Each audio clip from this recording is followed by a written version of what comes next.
रामनगरी अयोध्या का कायाकल्प करने की तैयारी शुरू हो गई है। इसके लिए कनाडा की LEA एसोसिएट्स को कंसल्टेंसी एजेंसी बनाया गया है। ये कंपनी अयोध्या का पूर्ण विकास, नगर नियोजन, पर्यटन, सिटी एरिया प्लानिंग बनाएगी।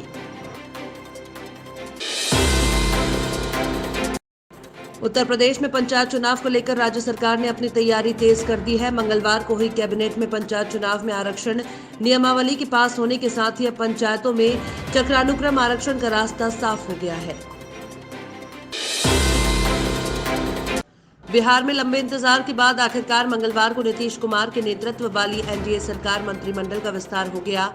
बीजेपी ने पहले मध्य प्रदेश के बाद अब बिहार के जरिए ये साफ संकेत दिया है कि उसकी मंशा राज्यों में पुराने चेहरों की जगह नए नेतृत्व को आगे लाने की है।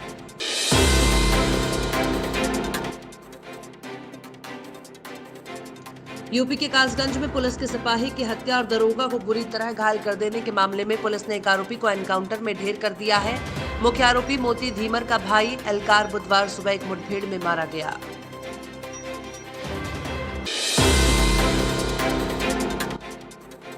दिल्ली वालों को दम घोटने वाले प्रदूषण से निजात दिलाने के लिए दिल्ली में प्रदूषण के रियल टाइम सोर्स को मैनेज करने की तैयारी दिल्ली सरकार कर रही है।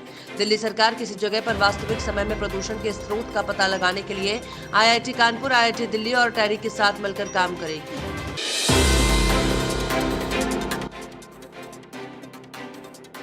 मुंबई में लोकल ट्रेनों की शुरुआत के बाद एक बार फिर लोग जानलेवा स्टंट करते दिखे। रेलवे ने ऐसे लोगों के खिलाफ सख्ती और कार्रवाई करने के लिए विशेष टीम बनाई है।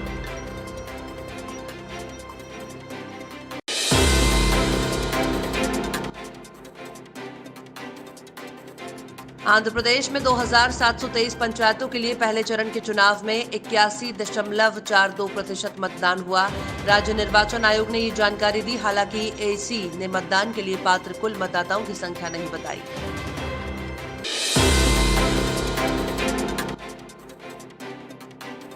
अब तक करीब 60 लाख लोगों को वैक्सीन लगाई जा चुकी है। इस बीच अब कोरोना के मोर्चे पर राहत मिलने वाली खबर आई है। सरकार ने बताया है कि पिछले 3 हफ्ते में 7 राज्यों और केंद्र शासित प्रदेशों में कोविड-19 से मौत का कोई नया मामला नहीं आया है।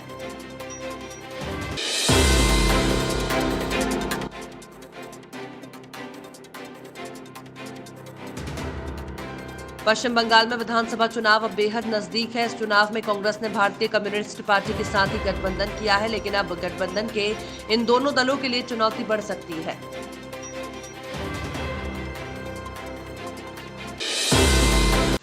विपक्षी दल लगातार बीजेपी सरकार पर हमला बोल रहे हैं। उधर कांग्रेस भी सरकार पर निशाना साधने से नहीं चूक रही है। कांग्रेस महासचिव प्रियंका गांधी लगातार किसानों के समर्थन में अपनी आवाज मुखर कर रही हैं। प्रियंका प्रदेश भर में जय जवान जय किसान अभियान की शुरुआत करने जा रही हैं। AIMIM सांसद असदुद्दीन ओवैसी ने मंगलवार को लोकसभा में कहा कि केंद्र सरकार ने सिंघू और गाजीपुर को इंटरनेशनल बॉर्डर जैसा बना दिया है। ओवैसी ने कहा कि जो स्ट्रक्चर और सुरक्षा बॉर्डर पर होनी चाहिए वो स्ट्रक्चर हमने सिंघू बॉर्डर पर बना दिया है। उत्तराखंड में ग्लेशियर टूटने से हुई त्रासदी से सुरंग में फंसे लोगों को निकालने के लिए अब ड्रोन कैमरे का इस्तेमाल किया जा रहा है। इस हादसे में अब तक 32 शव बरामद हो चुके हैं। RTBP, NDRF, SDRF और अन्य एजेंसियां पिछले 3 दिनों से टनल में रेस्क्यू ऑपरेशन चला रही हैं।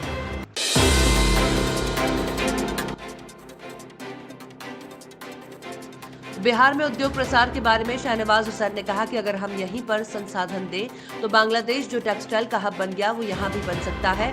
बिहारी के अंदर क्षमता है, बिहारी चांद पर जाकर वहां भी संसाधन उपलब्ध करा सकते हैं।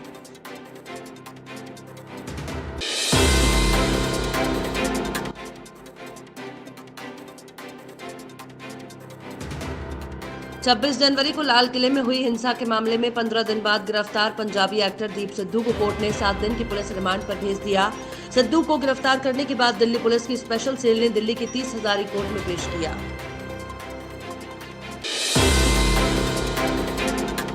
भारत सरकार की चेतावनी के जवाब में माइक्रो ब्लॉगिंग साइट ट्विटर ने आज बताया कि उसने नियमों का उल्लंघन करने वाले अकाउंट हमेशा के लिए बंद कर दिए हैं। भारत सरकार ने माइक्रो ब्लॉगिंग साइट ट्विटर को 1178 अकाउंट को बंद करने के लिए कहा था। कोविड-19 का शिकार होना कोरोना वायरस की नई किस्मों से दोबारा संक्रमित होने के खिलाफ सुरक्षा नहीं दे सकता। नए रिसर्च में बताया गया है कि कमजोर इम्यून सिस्टम होने के साथ कोरोना वायरस की पुरानी किस्मों से दूसरी बार भी संक्रमित होने की आशंका है।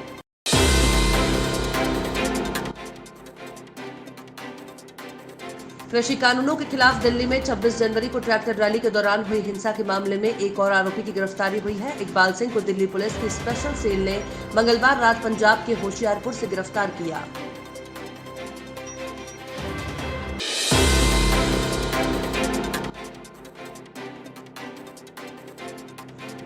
बॉलीवुड स्टार सलमान खान ने मंगलवार को जोधपुर कोर्ट से माफी मांगी। कल जोधपुर सेशंस कोर्ट में 1998 में हुए 2 काले हिरण के शिकार मामले की सुनवाई हुई। इस दौरान 2003 में झूठा हलफनामा जमा करने को लेकर सलमान ने माफी मांगी।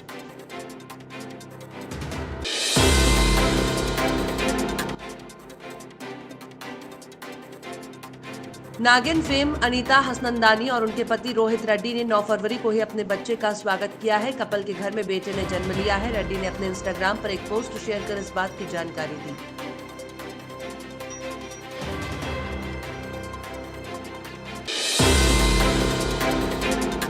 इंग्लैंड के हाथों पहले टेस्ट में भारत की 227 रनों से हार के बाद दोनों पारियों में नाकाम रहे बल्लेबाज अजिंक्य रहाणे की आलोचना हो रही है। कप्तान विराट कोहली ने हालांकि रहाणे का बचाव करते हुए कहा कि अगर आप कुछ उगलवाना चाहते हैं तो ये हो नहीं सकेगा।